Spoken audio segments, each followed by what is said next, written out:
O vice-presidente apresentou ali o documento da NIB, que é uma proposta de uma política para promover a neoindustrialização, focado em 6 grandes missões, né? Para fortalecer a primeira missão, que é a ideia das cadeias agroindustriais, né? A segunda missão, o complexo econômico industrial da saúde. A terceira missão, a infraestrutura e saneamento. A quarta missão, a transição energética. A quinta, a transformação digital. E a sexta, o desenvolvimento das tecnologias críticas. São 6 grandes missões da Nova Indústria Brasil, com metas estabelecidas e construídas.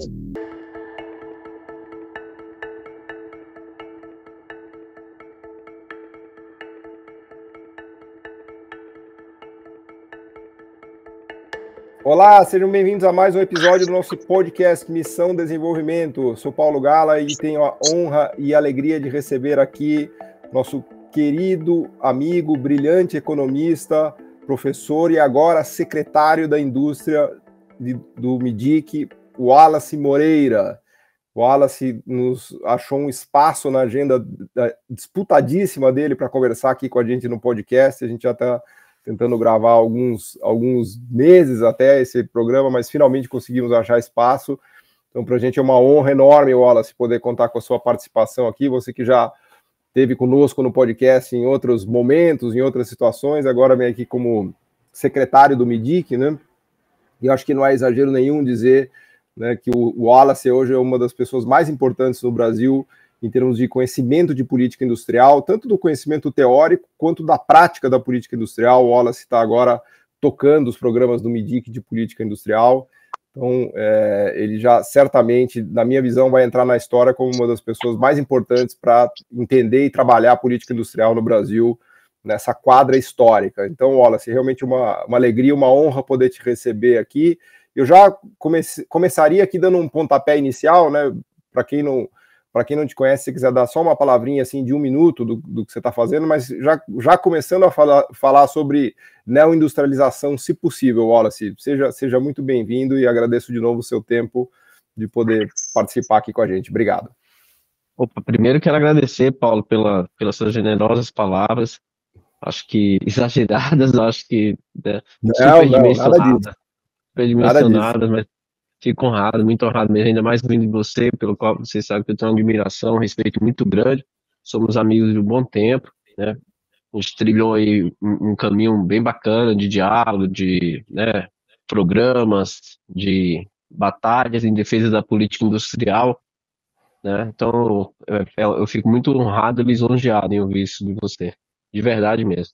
Segundo, eu queria parabenizar pelo um dos últimos podcasts que vocês fizeram com você, o André Roncalho, com o pessoal do BNDES, né? Eu acho muito importante essa volta do BNDES para a política industrial do Brasil, para o processo de pensar do Brasil e de atuar em prol do Brasil, né? E a entrevista foi bem importante, foi bem rica, e eu sugiro que todos aqueles que não viram ainda possam assistir. Vocês conversaram com o presidente Aloysio Mercadante lá no BNDES, né? Tivemos a ilustre presença do presidente do BNDES também, foi uma honra, uma alegria para a gente aqui no podcast. Então, eu queria parabenizar. Eu vi eu vi o episódio, né? E gostei muito e queria sugerir às pessoas que assistissem. Vale muito a pena, porque o presidente Aloysio Mercadante tem feito um trabalho de reconstrução do BNDES muito grande, né? Não é trivial o que aconteceu com o BNDES depois de 2018, 17, 18 ali, né? Um processo de enfraquecimento do banco como uma instituição estratégica para o desenvolvimento econômico e que hoje é central na construção, no desenho e implementação da política industrial. Então, assim, eu acho que esse episódio, né, mostra muito a volta do BNDES, a reconstrução e o trabalho que o presidente Aloysio Mercadante vem fazendo no BNDES, né? Eu acho isso de extrema relevância. E o BNDES tem um papel fundamental para a política industrial, né, para a Nova Indústria Brasil, para a NIB, que foi lançada no dia 22 de janeiro deste ano. Então, eu quero parabenizar você e ao André, Paulo, por esse episódio, e sugiro muito que todos que estejam nos acompanhando possam assistir a esse episódio, tá? Sobre a questão da política industrial, né? Já mencionando aí, no dia 22 de janeiro, Paulo, nós lançamos, né, o vice-presidente e ministro Geraldo Alckmin apresentou ao presidente Lula no dia 22 de janeiro e aos 20 ministros, mais o presidente do BNDES e 21 representantes da sociedade civil que compõem o CNDI, Conselho Nacional de Desenvolvimento Industrial, o vice-presidente apresentou ali o documento da NIB, que é uma proposta de uma política para promover a neoindustrialização focada em 6 grandes missões, né? Para fortalecer a primeira missão, que é a ideia das cadeias agroindustriais, né? A segunda missão, complexo econômico industrial da saúde. A terceira missão, a infraestrutura e saneamento. A quarta missão, a transição energética. A quinta, a transformação digital. E a sexta, o desenvolvimento das tecnologias críticas. São 6 grandes missões da Nova Indústria Brasil, com metas estabelecidas e construídas. E, naquele momento ali, Paulo, foi divulgado um decreto em um processo de aprimoramento da política industrial da NIB. Até o dia 22 de abril, né, nós iremos apresentar um documento com um aprimoramento das metas, dos instrumentos, da proposta de política industrial. Um elemento fundamental que foi apresentado no dia 22 de janeiro, que é um dos grandes trabalhos que o presidente Lula e o vice-presidente ministro Geraldo Alckmin quer entregar, né, de forma concretizada até o final do governo, é o Plano Mais Produção. Isso é muito importante, porque isso foi muito questionado no dia 22 de janeiro. O que é o Plano Mais Produção? É um conjunto de linhas de crédito para a indústria, para uma indústria mais inovadora e digital, para uma indústria mais exportadora, para uma indústria mais competitiva e para uma indústria mais verde. Dentro dessas 4 dimensões que estão vinculadas às 6 missões, nós temos 300 bilhões de linhas de crédito para financiar a indústria. Como disse o presidente Luiz Mercadante e o vice-presidente ministro Geraldo Alckmin, é o pontapé inicial para a gente dar para a indústria um plano que dê um upgrade, uma transformação estrutural aos moldes do que a agricultura brasileira tem, como, por exemplo, com o Plano Safra, que hoje, anualmente, tem 344 bilhões de créditos subsidiados, né? Então, aquele anúncio ele foi muito importante. Por isso que eu queria exaltar muito o programa que vocês fizeram sobre o BNDES, porque o BNDES tem um papel fundamental nessa retomada de protagonismo da política industrial para o Brasil. Tá? Boa. Inclusive, se a gente olhar, já que você puxou aqui o tema do BNDES, se a gente olhar a composição da nova diretoria do BNDES, ela está muito focada nessa questão de inovação e de transição ambiental e energética, né? O próprio perfil dos diretores que assumiram, né? Todo o direcionamento que tem sido dado ao BNDES, me parece que vai muito nessa linha, né? Aliás, eu vejo o BNDES muito articulado com esse programa de neoindustrialização e com o MIDIC, pelo menos os anúncios que a gente tem, né? Já passado um ano de governo, as grandes linhas, né, e aprovações que foram feitas já começam a estar vinculadas à questão dos semicondutores, à questão de transição verde e energética, né? Então, acho que o BNDES ele se articula com tudo isso, né, Wallace? É importante, veja, Paulo, o BNDES é uma entidade vinculada ao MIDIC. Então, toda a condução da política do BNDES passa pelo MIDIC. Né? Então, a articulação entre o vice-presidente, né, e ministro e o presidente do BNDES, ela é intrínseca, né? Porque o BNDES atua dentro dessas linhas. E o Mercadante, junto com o ministro Alckmin, eles têm um alinhamento muito grande em prol da política industrial, principalmente naquilo que o vice-presidente passou a chamar de neoindustrialização. E por que a neoindustrialização, Paulo? É justamente a ideia de que você precisa de uma indústria nova, focada na inovação e na sustentabilidade, que são 2 grandes janelas de oportunidades. Né? Você tem um processo de inovação, de uma nova fronteira tecnológica, aquilo que se chama de indústria 4.0, que tem muitas tecnologias disruptivas, e a disrupção, ela abre janela de oportunidades, porque você demanda por um novo tipo de produto o processo em que você pode ter novos players, ou players que podem se especializar em algum elo de cadeias produtivas. Então, você tem essa janela de oportunidade, usando um pouco o princípio da Carlota Pérez, né, do Windows of Opportunity, e, ao mesmo tempo, você tem a ideia da transição ecológica, da transição energética. Poucos países no mundo têm o potencial de energia verde, né, de sustentabilidade que o Brasil tem. Né? E eu acho que nessa janela, nós temos, na minha avaliação, Paulo, nós temos aí possibilidades do leapfrog, do grande salto tecnológico. Eu acho que a gente tem que focar muito nisso, porque eu acho que está aí uma das maiores janelas de oportunidade para a gente usar a política industrial como fundamental para o catch-up, né? Para a gente ultrapassar a armadilha da renda média. E aí, nesse sentido, para além das linhas de crédito do BNDES, vários programas de políticas industriais têm sido anunciados para explorar essas janelas de oportunidades. Né? O ano passado, o vice-presidente, pelo MDIC, aqui eu estou focando só o MDIC, tá, Paulo? E aí alguns projetos alinhados, você teve o novo PADIS, que foi lançado em abril, com 2 bilhões e 100, que é um programa ali de estímulo de crédito financeiro para a produção de semicondutores e fotovoltaica. Logo depois, o vice-presidente anunciou, junto com o Ministério da Fazenda, e sempre isso é alinhado com o Ministério da Fazenda, Paulo. Eu acho importante ressaltar isso, porque muitas vezes, veja, se a gente não tivesse um ministro da Fazenda alinhado com a política industrial, nada disso seria possível. Nada disso seria possível. Então, assim, o ministro da Fazenda, quando ele tem um conhecimento e uma sensibilidade com o papel que a política industrial tem para o desenvolvimento, isso é fundamental. Até porque ele é o dono da chave do cofre é dele, né? Então, se ele não tiver alinhado, é difícil. Exatamente. Se ele diz assim, olha, não dá, a gente vai ter que cortar isso aqui ou aquilo. Então, assim, ele é muito alinhado à política industrial, né? O vice-presidente tem uma visão estrutural de transformação, de oportunidade, de tocar os projetos, e ele consegue se alinhar com os demais ministros. Então, veja, aí veio o regime especial para a indústria química, com 1,5 bilhão, para reduzir PIS e COFINS e o custo da produção do setor para dar mais competitividade.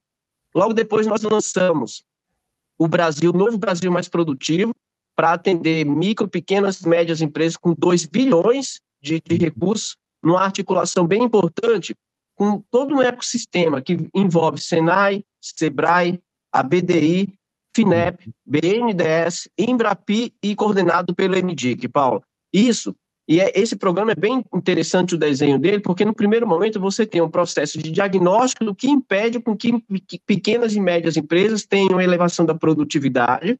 Boa. E logo depois a gente fortaleceu a segunda fase do programa, trazendo o BNDES e o Embrapi, né, para financiar pequenas e médias empresas a ter acesso a máquinas e equipamentos para poder elevar a sua produtividade, para poder se digitalizar, se transformar tecnologicamente. Né? Logo depois a gente lançou o Mover, que tem sido um grande sucesso, né, mencionado por todo mundo hoje, inclusive, enquanto a gente está gravando aqui, teve um evento com o presidente Lula, o vice-presidente, o ministro Haddad, o ministro Rui, o ministro Renan, né, o presidente Mercadante, e todo o ecossistema do setor de mobilidade, celebrando o sucesso do programa de mobilidade verde e inovação. E também, né, agora foi aprovado na Câmara de Deputados a depreciação superacelerada, né, agora foi para o Senado, que é um programa de 3,4 bilhões e que já tem estudos que mostram que esse programa de depreciação acelerada na primeira fase vai gerar um investimento adicional de 20 bilhões de reais. O programa Mover, ele é um programa de crédito financeiro de 19,3 bilhões, de 24 a 28, e que já tem anúncio de 107 bilhões de investimento no setor automotivo. Eu queria até explorar, aproveitando, antes da gente avançar no Mover, que eu queria falar bastante do Mover, Wallace, que acho que é um baita sucesso, pelo menos se medido por esses anúncios. Uma curiosidade que eu te falei, uma pergunta de curioso mesmo, quem é o pai do nome neoindustrialização? Porque eu gostei desse nome, neoindustrialização. Quem que inventou o termo? O vice-presidente. Foi o vice-presidente Alckmin, ele mesmo. Foi uma sacada dele. Isso é interessante, Paulo, trazer isso, porque, veja, lá no programa do governo, ainda na eleição, se você pegar, o programa trabalhava com o conceito de reindustrializar o Brasil. Sim. Só que, veja o raciocínio. Se a gente pegar, historicamente, nenhum país do ponto de vista estricto senso do conceito de indústria, passou por esse processo de reindustrializar, que é o aumento da participação da indústria como proporção do PIB e do emprego, concorda? Não existe, reindustrialização não existe, exato. Não existe. Agora, o que ele defendeu? Olha, o que a gente precisa é de uma nova indústria. Ou seja, o que a gente precisa é de uma neoindustrialização focada na inovação e na questão da transição energética. E eu acho que ele foi muito feliz. Eu considero que foi uma leitura, uma interpretação de cenário do que vem acontecendo no mundo e nas potencialidades do Brasil e nos nossos desafios, muito importante. Porque isso ressignificou o projeto do governo do presidente Lula, de trazer para o país uma nova indústria. É por isso que, Paulo, eu sempre digo, quando eu participo de discussões, que, veja, o projeto de neoindustrialização não necessariamente significa dizer aumentar a participação da indústria como proporção do PIB, no primeiro momento. Eu acho que o mais importante do que isso é você adensar as cadeias produtivas existentes. É a gente elevar o nível de complexidade tecnológica desse setor, porque aí, ao fazer isso, eu crio um ecossistema favorável para um processo de diversificação e fortalecimento dessa indústria para ela ter um protagonismo maior, né, no crescimento e também impacto no setor de serviços, demandando um tipo de emprego com maior nível de qualificação e maior renda. Então, eu acho que esse é o primeiro grande desafio, por isso que eu acho que o conceito de neoindustrialização, concordo contigo, foi uma sacada muito importante, muito interessante do vice-presidente, entendeu? Perfeito. E eu acho que, nesse sentido, que já voltando aqui na discussão para o Mover, eu confesso, olha, eu vou te abrir meu coração aqui, eu estou impressionado com o resultado do Mover, assim, eu não me lembro, acompanho o Brasil há quase 20 anos, assim, eu não me lembro de ter um anúncio de 100 bilhões de reais de montadoras anunciando que vão investir no Brasil. Até te confesso que eu estou até meio chocado com isso, assim, falou, caramba, 100 bilhões de reais de investimento anunciado no Brasil é um negócio realmente, fazia muito tempo que eu não via, né, e eu acho que o Mover, em tão pouco tempo, conseguiu mobilizar e articular, né, e veio o Stellantis, anunciou 30 bilhões, aí Toyota mais 10 bilhões, aí Volkswagen mais 10 bilhões, de repente se criou uma dinâmica competitiva entre as montadoras, a BYD, que não quer ficar atrás com os carros elétricos, né? Você criou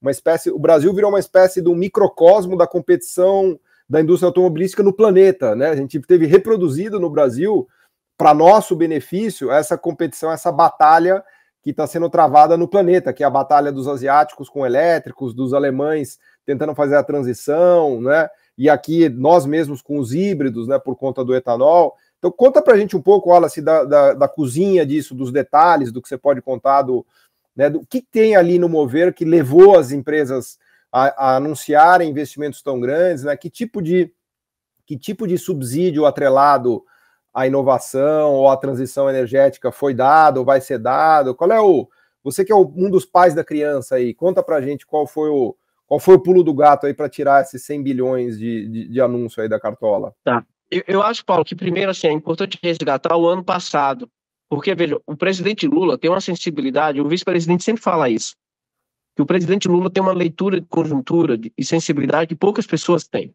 No ano passado, o presidente Lula pediu para o vice-presidente fazer um programa, né, numa perspectiva de curto prazo para o setor automotivo. Por quê? O nível de utilidade e capacidade instalada do setor estava muito baixo, em torno de 50%, e com tendência a desemprego. Veja, e ao mesmo tempo, o vice-presidente já tinha pedido para se desenhar um programa estrutural, que é o Mover.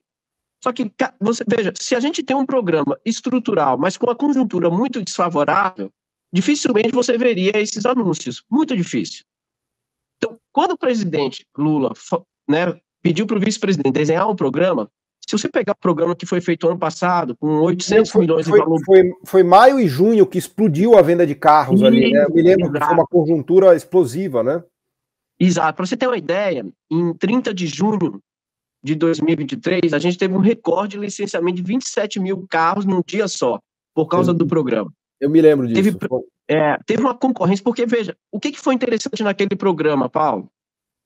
Foi um programa de redução de preço com descontos de 2 mil até 8 mil, né, para os carros leves, mas não foi uma redução qualquer, Paulo.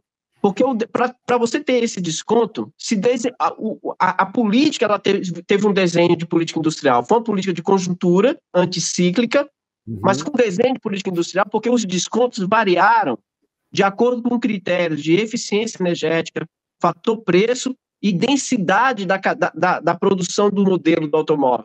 Então, quando eu considerava esses 3 critérios, o valor do desconto aumentava ou reduzia. Tá? Ou seja, quando eu pegava o critério, por exemplo, de densidade produtiva, eu estava olhando ali o nível de verticalização da produção desse automóvel no Brasil, que tem impacto em toda a cadeia, né? Para a demanda do aço, da demanda do plástico, da demanda. Isso tem medida fácil? As montadoras têm essa medida do conteúdo nacional de cada carro? Essa indicação que vocês usam? Isso é público, isso é um dado público, entendeu? Entendi, então, quando se desenhou isso, os carros que têm o maior nível de produção local, ele teve um desconto maior, né? Ou seja, o impacto, e veja, Paulo, o impacto é no emprego, na renda. Porque, veja, quando eu pegava o critério de densidade produtiva, significa dizer que eu tinha uma cadeia mais verticalizada, que demandava mais por insumos da cadeia produtiva e com impacto no mercado de trabalho, no mercado de renda. Dava mais emprego e renda domesticamente, né? Mais emprego e renda. Isso ali fez com que o setor tivesse uma reanimada, mesmo com taxa de juros Selic lá em cima, a maior taxa de juros real do mundo, que inviabiliza o consumo de bens de consumos duráveis. Concorda, Paulo? A gente cresceu 3% com a Selic a 14%, né? Algo milagroso. Apesar da Selic, né? A ideia é assim, a gente cresceu quase 3%, apesar da Selic. Exato. Apesar da Selic. Exatamente. Então, veja, aquilo ali já deu uma sinalização, uma reanimada no setor, em todo o ecossistema. E logo depois, Paulo, veio o Mover. O Mover, ele é um programa, né, de estímulo à produção local em todas as rotas tecnológicas que explorem a descarbonização. Mas veja, é um programa, Paulo, que isso inova por completo em várias questões. Primeiro, nós incorporamos a métrica do poço à roda, do tanque à roda e do berço ao túmulo. Aí liga a tecla SAP, como você gosta de fazer. Né? Okay. Vai lá. Explica aí. Do poço à roda. Hã? Explica aí. Não, então, trazer esse conceito de poço à roda é importante porque a gente vai descobrir qual que é a origem da produção da fonte energética do carro. Por exemplo, se eu pego uma bateria elétrica produzida em um país em que usa o carvão para produzir a bateria, o nível de descarbonização já perde ali muito, porque a fonte... Ou até mesmo o carvão para fazer energia elétrica, porque você pode usar o carvão para fazer a bateria e a energia elétrica, mas daí o carro elétrico vai ter um pedaço sujo, porque a bateria dele é suja e a eletricidade que ele usa também é suja, não é isso? Exatamente. Então, veja, o poço à roda me possibilita avaliar esse tipo de emissão. É diferente do tanque à roda que se usa no mundo inteiro hoje. Tá? Ou seja, eu não considero a fonte. Como é que foi fabricada a fonte? Claro, tá? Então, veja. Complica, né? Lógico, faz todo sentido. Exato. Quando a gente incorpora essa métrica, a gente coloca, Paulo, o Brasil como o primeiro país do mundo a trazer a métrica do poço à roda, do tanque à roda e do berço ao túmulo, ou seja, até o fim da vida do carro. Para onde é que vai o aço, o plástico, a borracha, a bateria? Claro. Né? Ou a questão da reciclabilidade. Então, a gente inova no Mover. A gente traz o Brasil para dizer para o mundo que existe uma fronteira da mensuração do nível de descarbonização e que é importante ser considerada. Não basta apenas emitir menos CO2 no funcionamento do veículo, pesado e leve. É importante ter uma ideia do ciclo de vida do produto. Né? Isso foi muito inovador. O segundo ponto, Paulo, que inclusive foi anunciado na regulamentação do Mover, no evento do Palácio do Planalto, é um critério extremamente importante de agregação de valor para ter o benefício do crédito financeiro. Né? Na regulamentação fica muito claro que quanto mais a empresa verticaliza a cadeia produtiva, gerando emprego e renda no Brasil, maior é o nível do crédito financeiro. Ou seja, o critério para as empresas se beneficiarem mais ou menos dos benefícios tributários do programa Mover é verticalização da cadeia produtiva, é investir no Brasil. Conteúdo nacional. E essa medida, Exatamente, é o que o mundo vem fazendo e a gente fez isso com o Mover. Perfeito. E veja, essa medida, Paulo, está vinculada a uma outra medida que foi anunciada pelo vice-presidente em novembro do ano passado, que foi a recomposição tarifária das importações. Em 2015, a presidente Dilma, ela zerou as tarifas de importações. Por que ela fez aquilo naquele momento? Não tinha nada no Brasil de produção ainda de veículos eletrificados. E quando eu falo veículos eletrificados, eu estou falando carro elétrico, o híbrido plug-in e o híbrido full. Tá? Estou falando dos três. E aí ela precisava abrir para que as empresas importassem, internalizassem essa tecnologia para saber o impacto que ela teria. A partir do momento em que as empresas começam a internalizar a produção, é o momento da gente ter a recomposição para estimular a produção nacional. É importante abrir um parênteses aqui que nós temos o 8º maior parque produtivo do setor automotivo do mundo.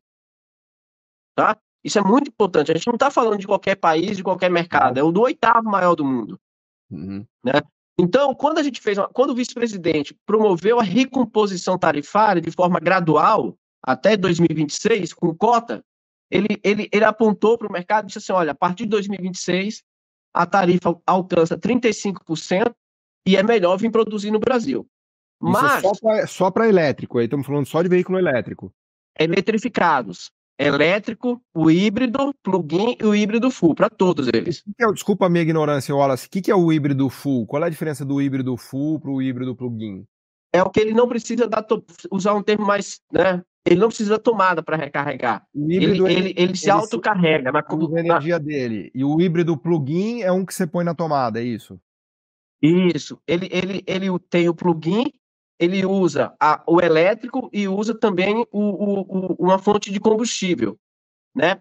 Aí, veja, isso é interessante, porque, por exemplo, alguns carros que são fabricados fora do Brasil, eles vêm o híbrido, plug-in, mas a gasolina. Então, se a bateria elétrica acaba e ele não recarrega, ele vai usar gasolina. Então, a partir daquele momento que ele usa a gasolina, ele vai emitir mais CO2. Entendi. É diferente, Paulo, e aí está uma particularidade do Brasil. Uma tecnologia nacional, que é o Flex. A partir do momento que eu tenho um híbrido Flex plug-in, acabou a bateria e eu coloco o etanol... Ele consome menos, ele queima menos CO2. Né? Exatamente. E aí tem muitos estudos técnicos que mostram que um carro híbrido Flex a etanol polui menos do que um carro elétrico.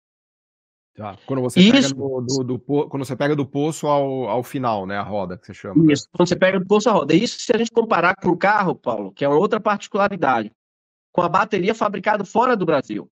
Se eu trago a produção da bateria para o Brasil, aí a gente precisa reavaliar, porque aí a fonte energética, como o Brasil tem uma matriz elétrica 85% limpa, aí a bateria vai ter uma outra pegada de carbono. A recomposição tarifária se aplica a qualquer tipo de eletrificação de veículos, seja a eletrificação plena, híbrido plug-in ou híbrido full, que é o caso em que o carro se autocarrega. Exato, né? Exato. Tá. Isso, a partir de 2026, todos os carros eletrificados terão tarifas de importação de 35%. Então, quando você tem isso, e aí você lança o Mover, eu tô colocando isso, Paulo, para a gente entender estruturalmente como que a política industrial promoveu esses anúncios de investimento. É o que eu falei recentemente numa entrevista para um jornal, o investimento não cai do céu, entendeu? Claro, para o investimento acontecer... Por que apareceu um anúncio de 100 bilhões de reais? Isso foi por conta dessas Exato. medidas que você está explicando. Então, esse conjunto de medidas do governo do presidente Lula, liderado pelo vice-presidente, fez com que, né, promoveram esses anúncios de investimento. As empresas olharam e falaram, olha, é o momento de investir em novas rotas tecnológicas para o Brasil estar na fronteira desse processo de descarbonização. E aí nós temos, Paulo, simplesmente hoje o maior ciclo de investimento da história do setor automotivo no Brasil. Como você mesmo mencionou, nós nunca tivemos isso. Eu queria puxar um pouco para a questão dos instrumentos específicos do Mover, porque tem a recomposição de tarifas, que você estava explicando, obviamente, mas tem mais instrumentos aí. São créditos tributários, desconto de IPI. Quais são os instrumentos, Wallace, do que você pode falar?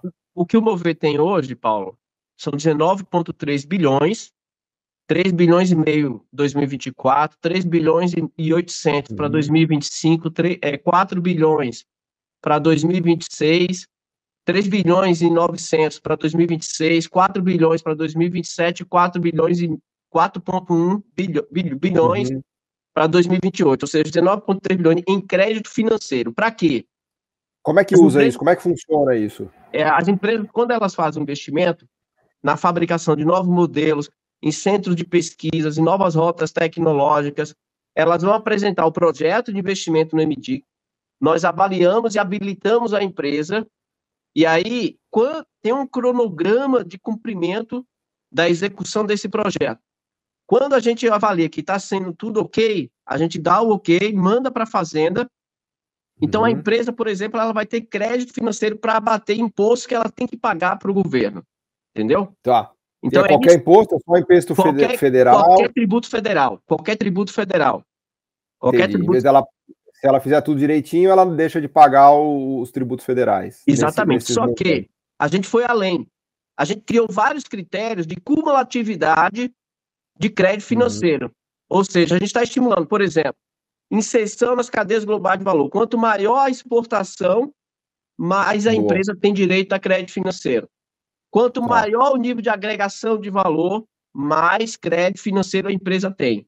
Então, a gente criou... É aquilo, Paulo, que a gente discute muito em política industrial. Nós criamos um mecanismo de induzir o investimento das empresas. O investimento em P&D local, pesquisa e desenvolvimento local. Exatamente. E aí, uma coisa muito importante que foi criada agora no Mover. No Rota 2030, Paulo, existia um critério de forma muito inteligente, foi criado, que as empresas, por exemplo, quando não tem produção nacional de peças e componentes, elas tinham acesso à tarifa zero de importação daquela peça e componente, e aí ela tinha que depositar 2% do valor da tarifa aduaneira em um fundo para financiar a P&D no Brasil, tá? Aí ela escolhia qual que era o fundo, Fundep, Embrapi, Senai, Sebrae, ela escolhia. Só que quando o vice-presidente começa a criar o Mover, a avaliação que foi feita é que isso estava muito disperso. E o MDIC não tinha ingerência nenhuma na orientação dos projetos que estavam sendo realizados e implementados. Então, qual foi a grande sacada? Criamos, no Mover, o Fundo Nacional de Desenvolvimento Industrial e Tecnológico, FNDIT, que fica no BNDES, administrado no MDIC, junto com o MDIC. Por que isso? Porque agora vai continuar com essa política do depósito para esse fundo, mas dentro de um fundo específico, em que o MDIC então, a empresa ela tem que depositar em que condições, Wallace? Para ela, quando ela se habilita ao programa, ela, por obrigação, quando ela importa peças e componentes que não tem similar nacional no Brasil, nós zeramos a tarifa de importação, tá? Ao zerar, ela dá uma contrapartida, que é o 2% do valor da tarifa aduaneira. Então, 100 mil, 2% de 100 mil, ele deposita nesse fundo. Esse dinheiro volta para o próprio setor. Perfeito. Em pesquisa e desenvolvimento, financiando pesquisa e desenvolvimento. Ou seja, é uma estratégia, Paulo, muito, muito inteligente de juntar o setor público e privado para fortalecer o ecossistema de pesquisa e desenvolvimento e inovação no Brasil. E por que isso é importante? O Brasil hoje, como investimento em P&D, como proporção do PIB, é 1,1%. É muito baixo. Abaixo da média dos países da OCDE, abaixo da média dos países desenvolvidos, um pouco abaixo da média dos países de renda média, acima dos países da América Latina. Então, a gente precisa avançar. E ainda que ele está atrasado, porque ele teria que investir muito mais do que quem está na frente dele para conseguir fazer o catch-up, porque ele já está atrasado e ainda investe menos do que a média, né? Exato. Então, assim, agora nós temos uma centralidade maior do recurso em um fundo, com o MDIC dizendo, olha, qual que é o projeto? Está vinculado à Nova Indústria Brasil, às 6 missões, e aí a gente pode, né, ter um processo... Vocês fazem junto com o BNDES, vocês fazem essa gestão. Junto com o BNDES e junto com o próprio setor, Paulo. E aí a gente pode contribuir muito para fortalecer o nosso ecossistema do Sistema Nacional, Sistema Setorial de Inovação. Porque aí é importante a gente fazer com que o ecossistema ele se aproxime e se fortaleça para que a pesquisa e o desenvolvimento tenha mais efetividade, entende? Tem impacto, de fato, na inovação de produto, de processo organizacional. Isso é muito importante, né? O papel do setor público é induzir esse processo e o mover, ele sintetiza. E aí tem uma questão, Paulo, que eu queria chamar a atenção. Veja, o mundo inteiro está se movimentando em torno do fortalecimento e da transição energética do setor automotivo. As empresas instaladas no Brasil estavam esperando uma sinalização. Olha, a gente espera vocês dizerem o que o governo quer. Se o governo não anunciar nada e não fizer nada, os investimentos não vão entrar no Brasil. Então, quando o vice-presidente lança o Mover junto com o presidente Lula, né, ele está dizendo para o setor, está aqui, nós temos um programa que dá previsibilidade, né, para a realização dos investimentos na produção local. E aí a gente está tendo esse sucesso com 107 bilhões de investimento que pode chegar a 117 bilhões. Significa dizer, Paulo, mais produção, mais tecnologia, mais inovação, mais emprego e renda no Brasil. Deixa eu te explorar aqui um ponto, Wallace, uma dúvida. Como fica isso na reforma tributária? Esses créditos financeiros podem ser usados depois da reforma tributária? É para qualquer tributo federal, seja ele qual for, se surgir um novo? Como é que é o detalhe disso? O programa é até 2028, Paulo. Então, até 2028, a reforma tributária se consolida ali, né? Então, entendi. Por isso que é crédito financeiro para o tributo federal até 2028, entendi. Tá? Perfeito. Então tá depois de 2028... do arcabouço tributário atual. Isso. Tá. É dentro do arcabouço atual. Por isso que a gente criou dentro de um princípio, né? De 5 anos, com a previsibilidade da reforma tributária, porque a reforma tributária foi liderado pelo ministro Fernando Haddad, ele conseguiu fazer algo histórico, coisa que poucos conseguiram, quase ninguém conseguiu. Essa que é a verdade. Então, a reforma tributária vai trazer uma simplificação, né, promovendo e estimulando investimento, exportação, porque você reduz o acúmulo de crédito das empresas. Você desonera investimento e exportação. Né? Exato. Né? Então, depois de 2028, a gente vai ter que pensar em novos instrumentos, como articular a política industrial dentro do novo arcabouço tributário. Isso vai ser muito importante. E aí, contar com mentes brilhantes como a sua, para a gente pensar dentro desse... É verdade. Dentro desse arcabouço, como a gente constrói política industrial dentro de um ambiente tributário mais simplificado.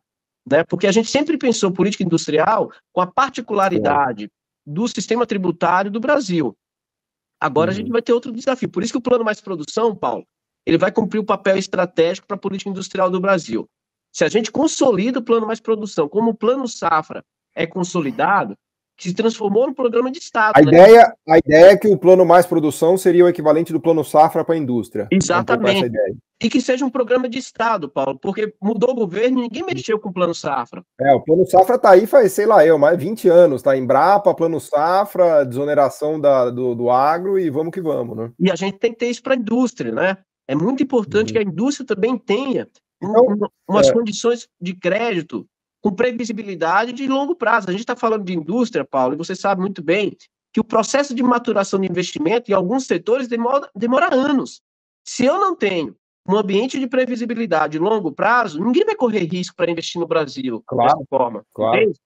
Então, eu queria até aproveitar, eu queria fazer até a conexão, já que estamos falando de agroindústria, queria explorar um tema que eu sou fã aqui, que é o etanol, e queria te ouvir em relação a isso. Assim, eu entendo que o Mover, né, não elege nenhuma rota tecnológica por excelência, né, pelo que eu li, né, das entrevistas que você deu, do que vocês estão fazendo, a ideia é que o mercado vai definir se é a rota de carro elétrico, se é híbrido, se é etanol, enfim, o governo não quer interferir nisso, ele quer, né, como se diz em inglês, let a thousand flowers blossom, né, deixe todas as flores florescerem e depois a gente vê qual é mais bonita, né? Agora, eu queria explorar um pouquinho esse tema do etanol, porque eu sou um grande entusiasta, eu acho que o etanol é uma contribuição que o Brasil, coisa curiosa até, né, que surgiu lá com o pró-álcool, lá atrás, no choque do petróleo e tal, e de repente a gente tem uma ferramenta, um biocombustível que é incrível, né, que inclusive já desagou nos carros flex, e que eventualmente vai desaguar até na questão do SAF, né, que é o Sustainable Aviation Fuel, né, que é o querosene da aviação, né, que a gente fala aqui. Imagina se avião começar a voar com etanol, meu Deus do céu, aí não vai ter mais solo no Brasil de tanto que vai plantar cana de açúcar para movimentar avião, né? Se essa coisa realmente pegar, é um negócio impressionante. Mas o meu drama, Wallace, isso que eu queria te ouvir, é que o etanol ele é um combustível que ainda só é usado no Brasil, de fato.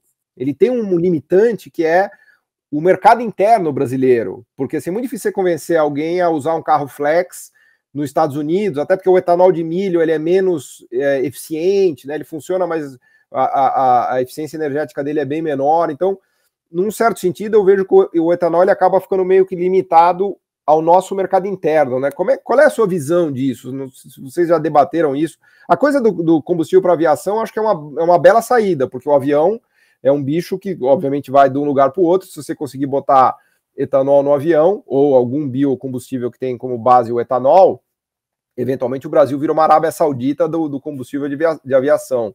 Mas na questão dos carros ainda é complicado, né? Como é que vocês veem isso? Eu acho que primeiro, Paulo, é assim, o Brasil tem uma condição, por ter uma tecnologia genuinamente nacional, que nenhum país no mundo tem.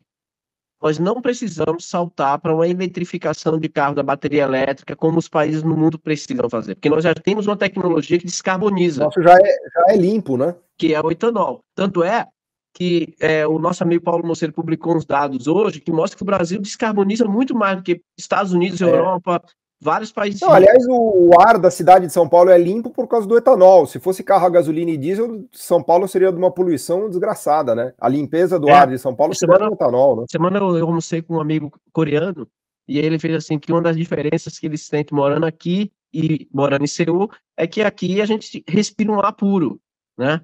Eu tive uns amigos chineses também, os amigos chineses vieram aqui e falaram, nossa, como o ar de São Paulo é puro. Eu fiquei até meio chocado, mas é verdade isso, é verdade, entendeu? Né?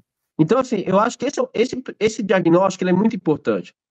Né? O Brasil já descarboniza, já está numa situação vantajosa que o mundo não tem. E aí, veja, você deve estar acompanhando, alguns países estão com dificuldade do desenvolvimento da eletrificação por falta de infraestrutura e dúvidas e incertezas sobre o pós-venda, sobre o seminovo, por exemplo. A Hertz, recentemente nos Estados Unidos, devolveu mais de 200 mil carros elétricos, bateria elétrica, por causa da dificuldade da revenda do carro. Né? Porque, veja, o que vai acontecer com um carro seminovo com um período aí de uso da bateria? Qual é o custo disso para trocar? Então, o Brasil, ele tem uma vantagem, queiramos ou não, que o mundo não tem, que é ter o etanol que descarboniza. Isso é uma realidade. Isso é resultado de investimento em inovação no Brasil. 40 anos de investimento de aprendizagem tecnológica levou para fazer isso. Então, assim, isso é uma vantagem. Então, quando a gente tiver o carro, né, híbrido flex, como nós já temos, alguma empresa já fabrica isso aqui no Brasil, e as outras estão desenvolvendo essa tecnologia, um grande desafio, Paulo, e aí eu concordo contigo, esse carro, ele vai se limitar ao mercado interno ou vai ter mercado internacional? Por quê, Paulo? Eu acho esse é um desafio que a gente precisa e o próprio setor precisa trabalhar, e é isso que eu sempre falo, quem tem que avaliar as oportunidades de mercado são as empresas. Porque, veja, esse setor, em média, eles dependem mais ou menos de 83% do mercado interno, a produção do setor automotivo. Exporta pouco. Então, assim, você depender do ciclo do mercado interno, embora o mercado interno brasileiro seja relevante, né, você traz um pouco de incertezas num processo de um ambiente macroeconômico que pode acontecer ruim, correto? Então, as empresas precisam buscar o mercado internacional, até porque é importante que esse setor exporte para melhorar a qualidade da nossa pauta exportadora, porque a gente está falando de um setor de alta média complexidade tecnológica, e a gente quer que esse setor exporte para contribuir para uma melhora da qualidade da pauta exportadora. É por isso que no Mover, num artigo específico, né, nós estimulamos uma maior inserção nas cadeias globais de valor via exportação.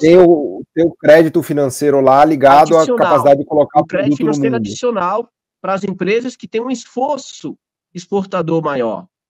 Né? Então, veja, as empresas já se beneficiam, mas se ela exportar, se ela aumentar a exportação, se ela diversificar o mercado, ela aumenta o acúmulo de crédito financeiro. Então, isso é muito importante. Agora, Paulo, tem uma questão que aí, eu não sei se eu já conversei contigo sobre isso. A China, o catch-up, o leapfrog dela, o stage skip em estratégia de inovação... Peraí, deixa eu ligar a tecla SAP aqui. O leapfrog é o pulo do sapo E o stage skip é você queimar etapas no processo de avanço tecnológico. Exato. Agora é tecla SAP de fato, que você está falando em inglês, eu também estou. A gente está errando. É bom. Isso, né? É queimar etapas no avanço tecnológico. Né? Eu tenho uma leitura, Paulo. A China não passou pelo carro a combustão, ela usou como experiência para o learn by doing, para aprender fazendo, se aprimorar e dar o salto para o carro elétrico. Tanto é que a China domina essa tecnologia. Aliás, é um pouco parecido com aquilo que você estudou lá na Coreia, junto com seu amigo Kan Lee, que pulou da televisão grande para a tela plana, né? Eles deram um salto para a tela plana, né? A gente até escreveu um dia um artigozinho no seu blog sobre isso, né? E aí, veja, eu acho, Paulo, que o Brasil, aí uma avaliação, enquanto agora um pesquisador de inovação, tá? Eu acho que o hidrogênio verde ou hidrogênio de baixo carbono é o stage skip do Brasil. Pode ser o pulo do gato brasileiro, o pulo do gato. Agora, veja, o Brasil não pode aceitar apenas consumir a tecnologia, a gente tem que desenvolver a cadeia produtiva, a máquina de hidrólise que quebra a partícula do hidrogênio, para gerar o hidrogênio de baixo carbono. Como a gente já tem uma matriz elétrica limpa, nenhum país no mundo tem essa vantagem competitiva como a nossa.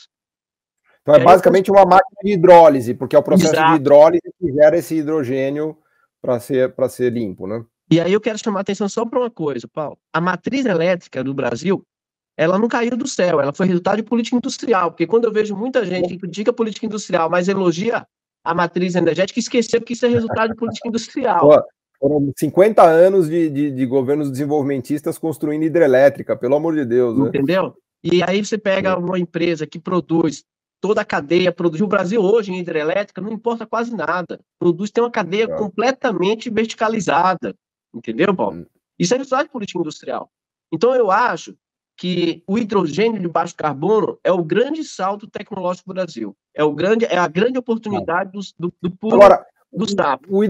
O hidrogênio, pelo que eu estudei, né, e obviamente que eu sou um curioso só nisso, ele é de difícil transporte, né? O hidrogênio ele é muito instável, então você precisa usar ele meio que ou transformar em amônia, transformar em coisas que você possa transportar, ou usar ele em loco para produzir outras coisas, não é isso? Exato. Esse é um desafio muito grande, né? Primeiro é resolver o problema de transporte, né? E aí, se resolver, é você verticalizar a cadeia produtiva, para que a gente desenvolva o hidrogênio de baixo carbono. Hein? Veja, já tem várias empresas investindo em desenvolvimento, de pesquisa e desenvolvimento para o hidrogênio de baixo carbono no Brasil, porque o Brasil é um dos poucos países do mundo que tem esse potencial.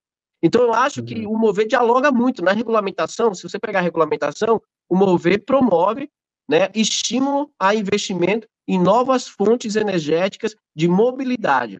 Tanto é que o Mover, Paulo, ele é vinculado ao projeto de lei do combustível do futuro que você mencionou, do combustível da aviação, do diesel verde, do biocombustível, tá? Isso é muito importante, porque é um projeto integrado de governo. Nós não fazemos um projeto separado como se fosse de um ministério, é um projeto de governo, é um projeto de fato que promove... Eu acho que eventualmente até para a química brasileira, que a gente tem falado bastante, pode ser uma fronteira interessante a química do hidrogênio, né? Da amônia, do hidrogênio, pode ser uma rota tecnológica, porque acho que a questão é explorar essas rotas tecnológicas de futuro, né? E aí, queria abrir parênteses de novo. É importante perceber que o setor químico brasileiro é um dos mais renováveis do mundo, né? Muita gente não tem clareza disso. Se você pegar o setor químico brasileiro e comparar com o setor químico no mundo, a gente tem um setor químico extremamente verde perto do que é o mundo, tá? Porque a nossa matriz já é limpa, né? Então, exato. A gente surfa muito nisso, né? Eu queria mencionar, Paulo, um outro projeto que o vice-presidente o ministro Fernando Haddad, o setor produtivo tem um carinho muito grande. E ele também é um outro programa extremamente ousado, né, que é a depreciação superacelerada, né? É um programa que desonera, na verdade, ele é questão de fluxo, né? Ele antecipa o fluxo da depreciação das máquinas e equipamentos. Então, as empresas terão benefício de contribuição social, de lucro líquido, de imposto de renda, pessoa jurídica, para renovar máquinas e equipamentos. Isso é quando ela compra a máquina, ela tem direito a esse desconto, é isso? Só que aí a vida útil dessas máquinas, 25, 30 anos, em média 15 anos. Então, as empresas depreciam em um espaço temporal longo. O que é um programa de depreciação superacelerada? Você antecipa isso por um prazo curto, né? Então, o programa de depreciação superacelerada, a gente está depreciando em 2 anos, 50%, 50%. Já foi aprovado na Câmara. É um baita estímulo para comprar máquinas, né? Para você melhorar o parque de capital, né? Da estrutura de equipamentos, né? Exatamente. E isso é importante porque, veja, a idade média das máquinas e equipamentos no Brasil está em 15 anos. Isso significa menor produtividade e menor nível de eficiência energética. Se eu tenho um programa para que as empresas renovem isso, eu aumento produtividade e aumento também o nível de eficiência energética, né? E aí, o outro ponto, né? Eu estimulo o investimento produtivo. E aí, ao estimular o investimento produtivo, eu posso ter, numa perspectiva, né, Kaleikiana, ter o PIB crescendo puxado pelo investimento e não pelo consumo, gerando um ciclo positivo de crescimento. Né? É a formação bruta de capital fixo puxando a estrutura produtiva. Exatamente. Aí teve um estudo do Bradesco, teve um estudo do IPEA que mostraram que essa parte inicial, que é a primeira fase, de 3,4 bilhões da depreciação superacelerada, pode gerar um investimento adicional de 20 bilhões no Brasil. Caramba. Tá? Isso já está aprovado, isso já passou no Congresso? Já passou na Câmara, está no Senado, né? Se não houver nenhuma alteração no Senado, vai direto para a sanção do presidente Lula. E aí logo compensa inclusive, compensa a Selic elevada um pouco também, né, Wallace? E isso, mesmo tendo baixado a Selic, é importante ver que a gente tem a segunda maior taxa de juros real do mundo ainda, né? É muito alta. Né? Eu acho que o Banco Central pode acelerar a redução para contribuir para um crescimento maior do Brasil este ano ainda. Né?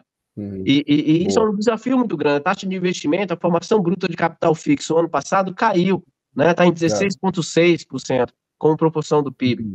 A gente precisa aumentar para uns 20%, pelo menos. Né? Uns 20%, entendeu? A gente precisa ter um crescimento econômico dinamizado pelo investimento e não dependente apenas do consumo, né? Que é predominante na nossa composição do PIB do Brasil hoje. E o investimento, ele é extremamente relevante nesse momento, porque a gente está falando de um investimento de renovação que possa colocar a indústria brasileira frente aos novos desafios das fronteiras tecnológicas que estão surgindo.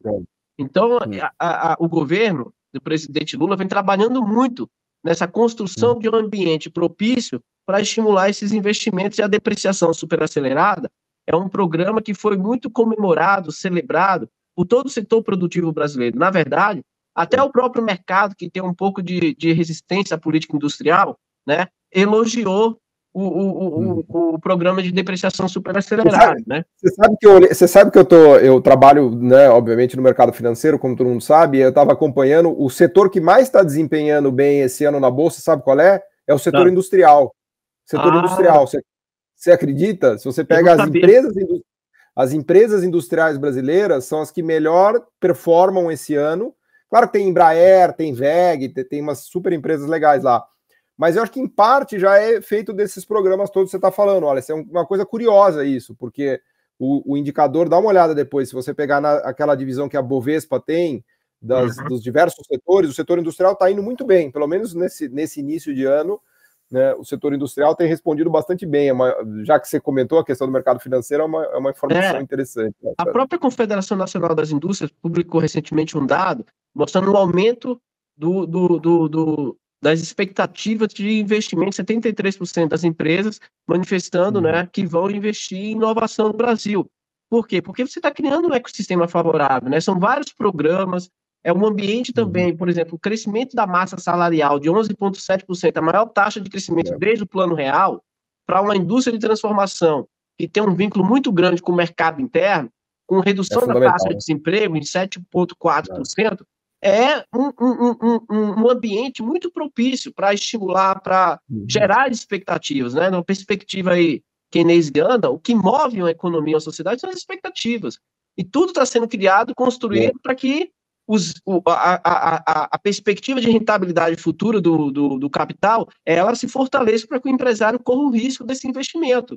Né? Isso é uma sinalização muito importante. Esse dado que você traz, Paulo, agrega a esses outros indicadores para mostrar, de fato, a política industrial está gerando resultado. né? A volta do BNDES, os 300 bilhões do Plano Mais Produção, a nova Indústria Brasil, a depreciação, o projeto de lei do combustível do futuro, enfim, um conjunto de medidas que, de fato, traz a política industrial como um ativo estratégico para fazer com que o Brasil tenha um crescimento, né, sustentável, gerando emprego, renda e melhora a vida da população. Esse é o objetivo final, Paulo. Tem uma coisa que a gente sempre conversou no Conexão Xangai. A política industrial, ela não pode ter como finalidade a indústria em si, mas o povo, que é dar melhor qualidade de vida para as pessoas, gerar emprego, renda, qualidade de vida. E é isso que é... Salário, entendeu? É isso que o presidente Lula tem como objetivo, tem como propósito, que o vice-presidente coordena a política industrial. Ele sempre chama atenção para isso. Política industrial precisa ser para melhorar a vida do povo, senão não vale a pena. Eu acho que é isso que está sendo feito. Perfeito, Wallace. Eu não quero mais tomar seu tempo, eu sei que você tem compromisso ainda com o vice-presidente daqui a pouco, né? Para quem nos acompanha, a gente está gravando esse programa aqui quase 7 horas da noite. O Wallace ele começa a trabalhar às 6 da manhã e trabalha até meia-noite todo dia. Ele trabalha uma média de 16 horas por dia. É bem isso. Eu encontrei ele no seminário, né, da indústria química. Ele estava em São Paulo, aí ele ia almoçar em Curitiba, ia jantar em Porto Alegre e dormir em Brasília. Assim, basicamente era o resumo do... Almoçar, você está sendo otimista, né, cara? A gente não almoça, entendeu? Quando tem almoço, né? Quando tem almoço. Eu queria te deixar umas últimas palavras, Wallace, para você encerrar essa nossa conversa, mas não posso deixar de registrar a minha felicidade em te ver aqui nessa posição que você está e fazendo, né, o que você está fazendo, que é o que você entende, né, o que você gosta, e de novo reforçar que você é um dos grandes caras hoje de política industrial no Brasil, de conhecimento teórico, de conhecimento prático, empírico, né? Então realmente eu fico muito feliz por você e pelo Brasil, né? Porque é um privilégio ter uma pessoa como você nessa posição, sentado nessa cadeira. Mas enfim, deixo aqui as palavras finais para você passar aqui para as pessoas. Não, eu queria agradecer, cara, pela oportunidade de conversar contigo, é muito bom. Fico muito feliz de ter essa oportunidade. Recentemente eu participei de um podcast com o André Roncalha, Foi muito legal também assistir. Foi bem bacana a conversa, e hoje eu estou tendo a oportunidade de fazer isso contigo. Fico muito feliz em reencontrar meus amigos, né? Pessoas com as quais eu aprendi muito, eu aprendo muito, né? Todo o conhecimento que eu acumulei dialogando com vocês, convivendo com vocês, me ajuda muito a trabalhar aqui, né, sob a liderança do vice-presidente e ministro Geraldo Alckmin. Eu costumo dizer que é um dos maiores homens públicos que eu já conheci na minha vida, uma pessoa muito dedicada à pauta da política industrial. O Brasil teve o privilégio de ter um ministro que é vice-presidente da República e que tem 100% de dedicação à pauta da política industrial para cumprir aquilo que o presidente Lula quer, que é um Brasil com a indústria mais forte, com a indústria que gera emprego e renda. E eu fico muito orgulhoso, cara, de estar aqui fazendo parte desse momento, entendeu? Tem muita clareza que é uma parte da história do país e uma parte da história da indústria, de início de retomada da indústria brasileira. Fantástico, Wallace. Legal ver você ajudando a escrever essa história. E obrigado por ter vindo aqui bater esse papo conosco. Foi muito, muito legal. Valeu, obrigado. Obrigado. Forte abraço. O podcast Missão Desenvolvimento é uma realização da AFB-NDS, Associação de Funcionários do BNDES, e vai ao ar semanalmente em todas as plataformas digitais. O programa tem direção de Felipe Peçanha, produção de Tatiana Gurgel e edição de Pedro Rocha. Para saber mais, acesse nosso site www.missãodesenvolvimento.com. Você também pode assistir a outros episódios já gravados nos canais do Missão Desenvolvimento e da AFB-NDS nas redes sociais. Até a próxima!